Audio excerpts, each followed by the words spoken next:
रानी एक विधवा औरत थी जिसके पति को गुजरे हुए काफी समय हो चुका था।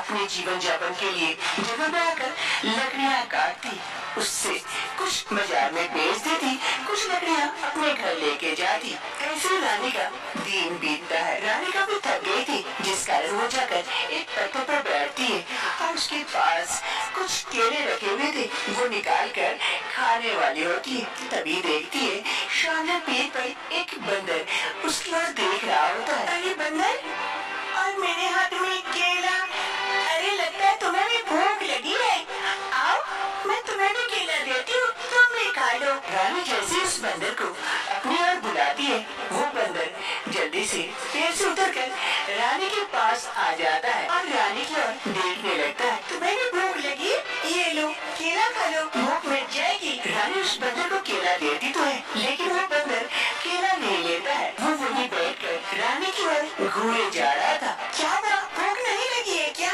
तो तुम बाद में खा लेना, तुम्हारा फेवरेट केला है। चलो अब मुझे देर हो जाएगी, मैं जल्दी से चलती हूँ। बंदर वहीं बैठा रहता। रानी जल्दी से लकड़ियाँ समेट लेती है और घर की ओर चल देती है। रानी अब से लकड़ियाँ काटने के लिए जंगल आती तो है और जंगल से लकड़ियाँ भी काटती है। वो बंदर बैठ कर रानी की ओर देखता है। रानी लकड़ियाँ काटकर वहाँ से चली जाती है तो वो बंदर काफी उदास हो जाता है।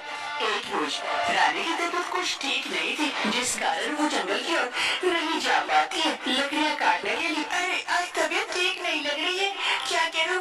आज तो जंगल नहीं जा पाऊंगी लकड़ियाँ काटने के लिए, लेकिन कैसे चलेगा? खाना बनाने के लिए लकड़ियाँ भी नहीं है, अब क्या करूँ?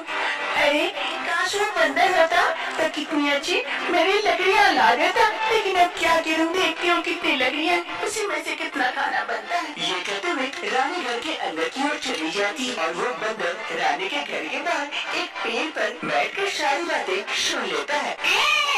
ऐसी बात है, मैं तुम्हारे लिए लकड़ियाँ जरूर लेके आऊंगा, अभी ला देता हूँ। वो बंदर जल्दी से वहाँ से चला जाता है। रानी रसोई घर में थी। अरे जितनी लकड़ियाँ हैं इसमें तो लग रहा है सिर्फ चावल ही बन पाएगी, आज सूखा चावल ही खाना पड़ेगा। सब्जियाँ बनने के लिए लकड़ियाँ भी नहीं है, अब उतनी ताकत भी नहीं है कि मैं जगह जगह लकड़ियाँ काट के लेके आऊँ, यही खा लूंगी आज। रानी भी रसोई में बैठे बैठे चावल बनने का इंतजार करती है। तभी वहाँ पर बंदर लकड़ियों को काट लिए वहाँ पहुँचता है। रानी ये देखकर आश्चर्यचकित हो जाती है। अरे ये तो वही बंदर है। अरे बंदर, तुमने लकड़ियाँ लाई मेरे लिए, लेकिन तुम्हें कैसे पता कि मुझे लकड़ियों की आवश्यकता है? अरे मुझे सब कुछ पता है कि तुम लकड़ियों के बिना कैसे खाना बनाती। आज वैसे भी तुम जंगल नहीं गई, इसीलिए मैं तुम्हारे लिए लकड़ियाँ लेके आया हूँ, लो इससे आगे का खाना बना लो। अरे बंदर, तुम तो बोल भी सकते हो। हाँ, मैं बोल भी सकता हूँ और तुम्हारी परेशानियों को समझ भी सकता हूँ। अरे ये तो बहुत अच्छी बात है। फिर रानी बंदर के लाए हुए लकड़ियों से चूल्हे में आग लगाती है और बाकी की सब्जियां भी बना लेती है। अब ऐसे ही दिन बीतने लगते हैं। अब वो बंदर रानी के साथ ही रहने लगता है। दोनों एक दूसरे के साथ बड़े ही मजे से रहने लगते।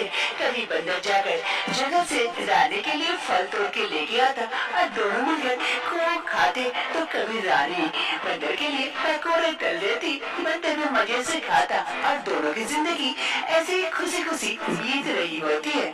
ऐसे कुछ समय बीत जाते हैं। एक सुबह रानी की तबीयत बिगड़ने लगती है, उसे कुछ अच्छा नहीं लगता है। अरे आज तबीयत कुछ ठीक नहीं लग रही है, अजीब सा लग रहा है, शरीर भारी भारी सा लग रहा है। अरे रानी क्या हो गया? मैं तुम्हारी मदद करूँ क्या? अरे नहीं बंदर, तुम क्या मदद करोगे मेरी? मैं दिखा के आती हूँ, फिर देखती हूँ कोई अगर जड़ी बूटी दे देगी तो ठीक हो जाओगी। तुम यही रहना घर पर ही, घर के देख रेख करना, मैं आती हूँ। ठीक है जल्दी आना। फिर बंदर घर पर ही रुकता है और रानी जाती है खुद को दिखाने के लिए। उसकी तबीयत जो खराब लग रही थी, रानी धीरे धीरे चाची के घर पहुँचती है। चाची कहाँ हो? अरे रानी आजा आजा, मैं यहीं बैठी हूँ। रानी घर के अंदर आती है, चाची के पास जाकर बैठती है। बता रानी, क्या दिक्कत हो गई तुझे? अरे चाची क्या ही बताऊँ, शरीर भारी भारी सा लगने लगा है, काफी नींद आने लगी है, क्या करूँ? अब जंगल में लकड़ियाँ देखने भी नहीं जा पा रही हूँ, काफी थक जाती हूँ।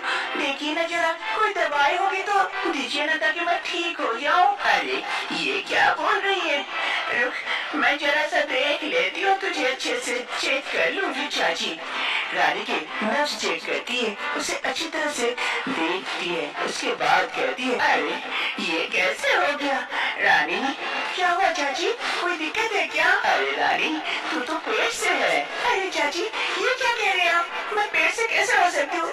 मेरे पति को गुजरे हुए काफी साल हो गए, मैं अकेले रहती हूँ, मैं पेट से कैसे हो सकती हूँ चाची? देख रानी, मेरा काम है देख कर तुझे बताना, तुझे क्या दिक्कत है। अब तुझे में यही दिक्कत आई है, इसीलिए मैं तुझे बता दी, आगे तू देख ले क्या करना है।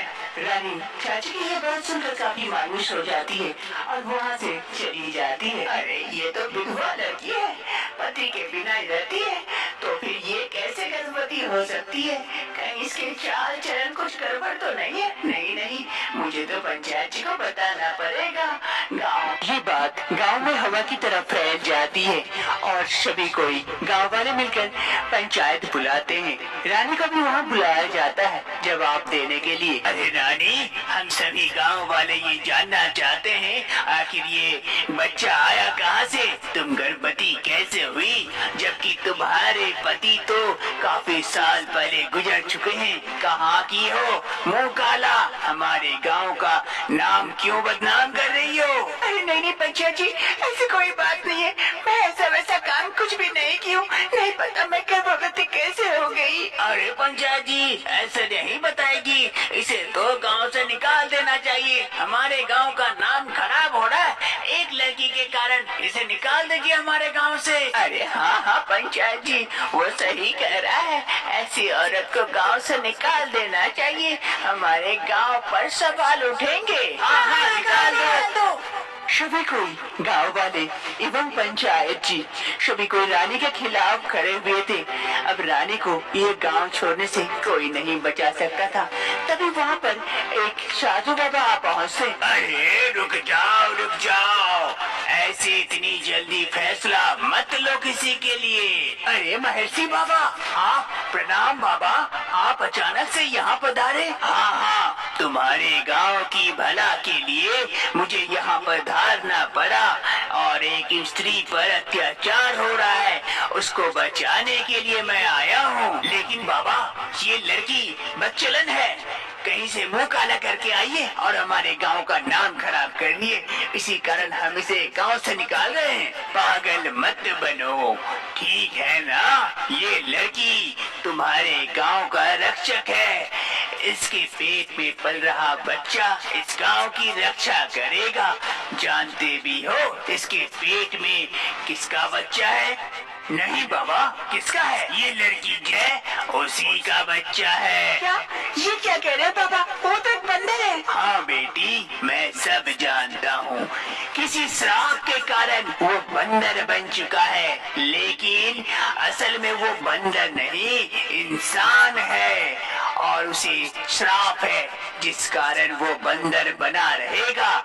जब तक कि निस्वार्थ आत्मा वाला कोई आदमी उसे छू न ले तब तक वो इंसान नहीं बन सकता बेटी। इसीलिए तो आज भी वो तलाश में है ऐसे इंसान का, जिस वक्त उसे ऐसा कोई इंसान छू लेगा वो इंसानी रूप में आ जाएगा। चलो बेटी, मेरे साथ चलो यहाँ से। फिर महर्षि बाबा रानी को अपने साथ वहाँ से लेके चले जाते हैं और गांव वाले सभी अपनी गलतियों पर अफसोस करते हैं। ऐसे ही कुछ वक्त बीतता है। एक रोज रानी के पेट में काफी दर्द शुरू हो जाता है। दाइबा वहाँ आई हुई थी रानी की मदद करने के लिए और देखते ही देखते रानी एक प्यारे से बच्चे को जन्म देती है। लेकिन ये बच्चा कुछ अजीब सा था, इंसान का सर था लेकिन शरीर बंदर का था। आगे मैया के, ये कैसा बच्चा है? इंसानी शरीर नहीं है, सिर्फ सर और बंदर का शरीर। अरे वो महर्षि सही कह रहे थे, चाहिए हमारे गांव को बचा सकते हैं हर मुसीबत से। लो बेटी, तुम अपने बच्चे को संभालो, मैं जाती हूँ। फिर वो दाइमा उस बच्चे को रानी के बगल में रख देती है और वहाँ से जल्दी से भाग जाती है। क्या देख रही हो तुम वहाँ से? यहाँ आओ और बच्चे को गोदी लो, देखो कितना प्यारा बच्चा है। ये सुनते ही वो बंदर धीरे धीरे वहाँ करीब आता है। अरे कितना प्यारा बच्चा है। अरे ले ले, अरे क्या हुआ, मन कर रहा है तो गोदी लो इसे, अच्छा लगेगा। अरे सच में मैं गोदी लूं, बच्चा बच्चा। जैसे उस बंदर ने उस छोटे से बच्चे को गोदी लेता है, अजीब से उसके शरीर में हलचल होने लगती है। पूरा शरीर वो वहीं से बच्चे को रख देता, दूर हट जाता है और देखते ही देखते वो एक इंसानी रूप में बदल जाता है। ये देखकर रानी भी शॉक हो जाती है। अरे तुम तो बंदर थे, इंसान कैसे हो गए? अरे रानी, मेरा श्राप टूट गया, मैं वापस से इंसान बन गया था। काफी सालों तक मैं इस श्राप के कारण बंदर बना रहा और आज देखो मैं वापस से इंसान बन चुका हूँ। ये देखकर रानी पहले आश्चर्यचकित हुई थी, लेकिन अब मनी मन खुश भी होती है। फिर एक रोज रानी और वो बंदर जो इंसान बन चुका था, कुणाल, दोनों शादी रचा लेते पूरे गांव वालों के सामने और अपने उस अजीब बच्चे के साथ आगे की जिंदगी अब खुशी खुशी बिताते हैं। पूरे गांव वाले भी इन दोनों की शादी से काफी। तो दोस्तों, आपको ये कहानी अच्छी लगी तो मेरी कहानी को लाइक करें, कमेंट्स करें, शेयर करें। और आपने अभी तक मेरा चैनल सब्सक्राइब नहीं किया है तो प्लीज़ सब्सक्राइब करें और पास में दिए गए बेल आइकन को क्लिक करना ना भूलें। तो मिलते हैं और एक नई कहानी लेके नए वीडियो में, तब तक के लिए बाय बाय।